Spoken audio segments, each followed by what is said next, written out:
Hi, I'm E.D. Lewis and welcome back to my channel. E.D. Lewis Reviews, back with an all-new nocturnal review. It actually feels like it's been a while since I've actually said that and filmed a review, which I guess it has been, because it's been since before Halloween that I filmed any reviews. Probably like a few weeks before, so it's been a bit. Anyway, so welcome back to my channel, and if you're new, welcome. If you're not new, welcome back, and make sure you hit that like, that subscribe button, and that little bell to get notifications on my latest videos, as well as please leave a comment down below. Alright, so this video may seem like it's coming kind of late, but due to what I had scheduled for Halloween, even before I ended up cutting that last video, which is coming soon, by the way.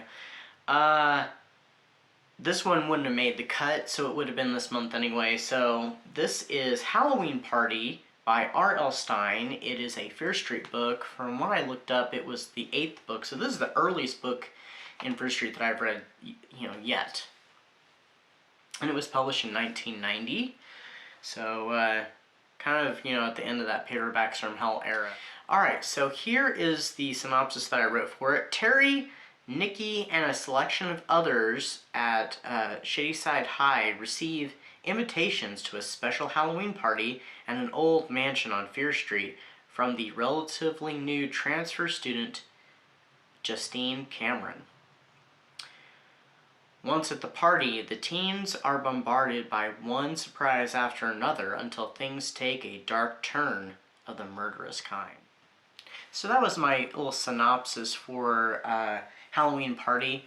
This is actually one I've kind of had my eye on for a while, and so I was like, I'd gotten it on Kindle a little while back, and I thought, you know what, I'll go ahead and read that. That'll be perfect for it. I read it as part of the A to Z of Horror Reading Challenge, actually, and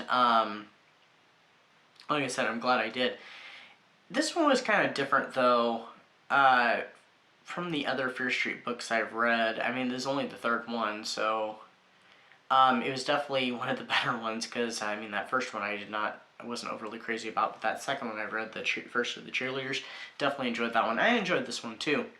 This one, in some ways, seemed a little bit more like a point horror book in many ways. But the one of the subplots in it focuses, and this takes up actually quite a bit of it while Justine and her uncle are revealing all these surprises for the kids that were all invited to the party.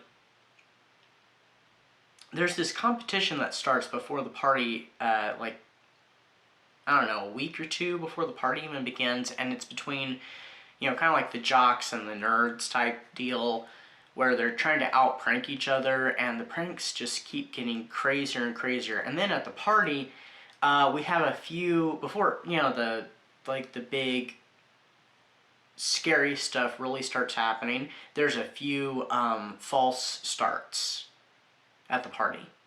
So there's some pranks that happen in between all the surprises and stuff, and then things start taking a much more, I mean, the pranks by this point are very sinister, but things start taking even more of a sinister turn, even at the party, and weird stuff starts happening.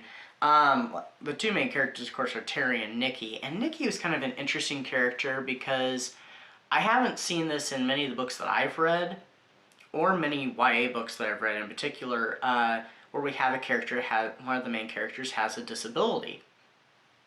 Nikki is actually deaf, and I thought that was an interesting element to it. It made the book seem more real. It created a realism, which the book itself is a little over the top. Well, a little. It's definitely over the top. It's campy. It's very theatrical, but yeah, I really liked that aspect. And she's the one that starting to notice some really odd things before, like, the big sinister stuff really starts happening.